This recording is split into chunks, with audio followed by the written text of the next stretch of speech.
শাসক দলের দাদাগিরিতে অতিষ্ঠ নিজেদের দলের সমর্থক জোর করে রায়ত জায়গায় টোটো স্ট্যান্ড করার চেষ্টা লাগানো হলো জোড়া ফুলের পতাকা। ভোটের আগে আবার শাসক দলের দাদাগিরি, আদালতের অর্ডারে নিজের জায়গায় পাঁচিল করতে বাধা শাসক দলের। ঘটনাটি দক্ষিণ 24 পরগনা জেলার কাকদ্বীপ বিধানসভার শ্রীনগর গ্রাম পঞ্চায়েতের 5 নম্বর হাট এলাকায়। উল্লেখ্য, অভিযোগকারী চিত্তরঞ্জন হালদার পেশায় ব্যবসায়ী। দীর্ঘ বছর ধরে তিনি সেই জায়গায় ব্যবসা করে আসছেন।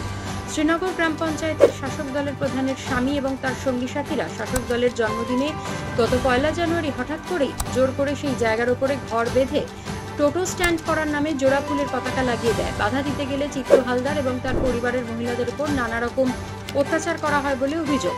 সেই ভিডিও দেখলে এখনো আটকে ওঠে পরিবার। সেই সময় হারু পয়েন্ট পোস্টাল থানায় একটি অভিযোগ দায়ের করা হয়। শুরু হয় পুলিশি তদন্ত। এমনকি চিত্ত হালদার কোর্টের দ্বারস্থ হয়ে নিজের জায়গায় পাঁচিল করার অনুমতি পায়, কিন্তু বর্তমানে কোর্টের নির্দেশে পাঁচিল করতে গেলে আবার শাসক দলের বাধার সম্মুখীন হতে হয় তাকে। শাসক দলের দাদাগিরিতে অতিষ্ঠ পরিবার নিজের রায়ত জায়গায় দলিল রেকর্ড কোর্টের অর্ডার বর্তমান থাকা সত্ত্বেও কেন ঘর করতে পারছে না, সেই প্রশ্নের উত্তর খুঁজে প্রশাসনের বিভিন্ন জায়গায় ঘুরছে।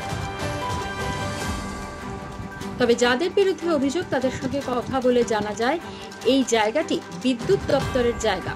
চিত্ত হালদার ভুয়ো কাগজপত্র তৈরি করেছে।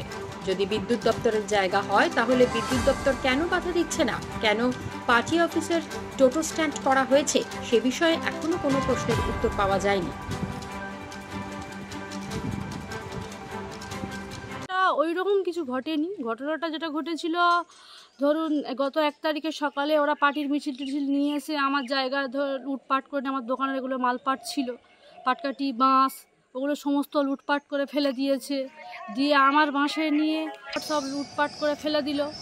দিয়ে এবার ওই পুরো ঘটনাটার আমি ভিডিও করি। ওরা যা কিছু বলছিল বা মালপাট লুটপাট করার যে পুরো ঘটনাটাকে ভিডিও করার দরুন ওরা আমার দিকে এখন 4-5টা মেয়ে, 6টা মেয়েকে লেলিয়ে দেওয়ার জন্য আমি কোনো রকম ওই স্থান থেকে ত্যাগ করে পালাতে পারলে বাঁচি, নাহলে আমাকে ধরলে ওরা প্রাণে মেরে দিত, এমন একটা সিচুয়েশন তৈরি করেছে।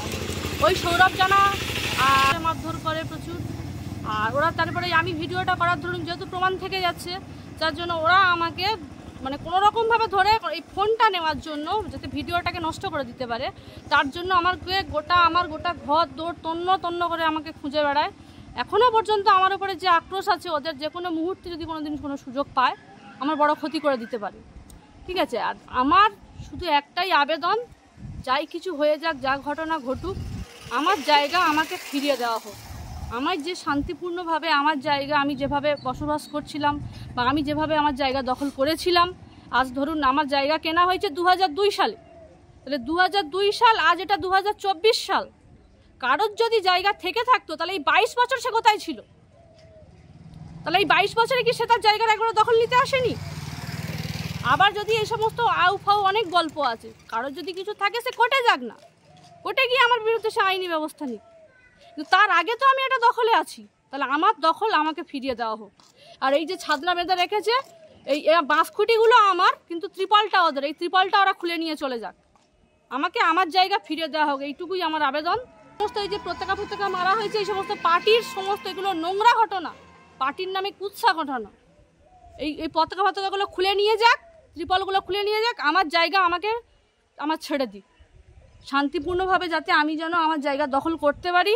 কোনো রকম কোনো ঘটনা আর না, দুর্ঘটনা না ঘটলেই আমরা উপকৃত হব। আমার জায়গা আমাকে ফিরিয়ে দেওয়া হোক। আপনার নাম? আমার নাম অর্চনা হালদার। বাবা? চিত্তরঞ্জন হালদার। জায়গার নাম? জায়গা হচ্ছে গিয়ে হালদারচক গ্রামের 5 নম্বর হাটের বাজারের জায়গা।